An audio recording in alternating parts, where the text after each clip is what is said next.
RLP était au Forum international de l'économie sociale et solidaire du 29 au 31 octobre 2025 à Bordeaux.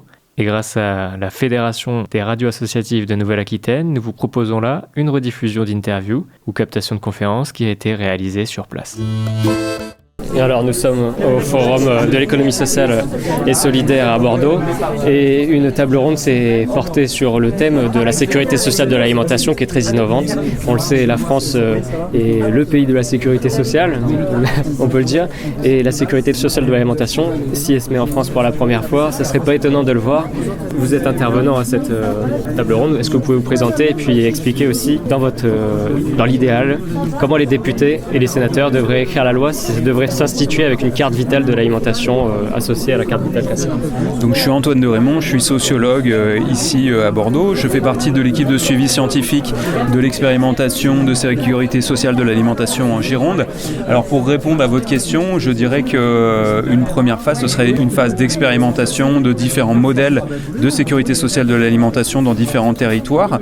Et puis dans un deuxième temps, je pense qu'il pourrait y avoir deux possibilités, deux modèles, soit une mise en réseau de caisses locales de l'alimentation ou bien la création d'une grande caisse nationale de SSA. Oui, avec cette carte vitale qui serait utilisée aussi dans les commerces.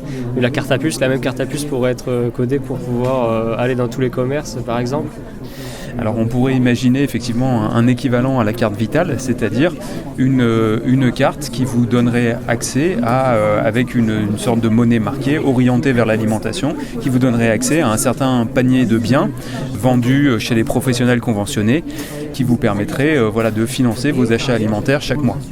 Mais ce sujet est tellement vaste, en fait, là où il y a des points de blocage, ça évoque le système agricole classique, le système de distribution, où est-ce qu'on fait nos courses, et puis les inégalités de richesse, les classes dans la population. Alors, en effet, un des objectifs de la SSA, c'est de se servir de la masse des cotisations pour faire fonctionner le système, pour transformer les systèmes, les filières agroalimentaires.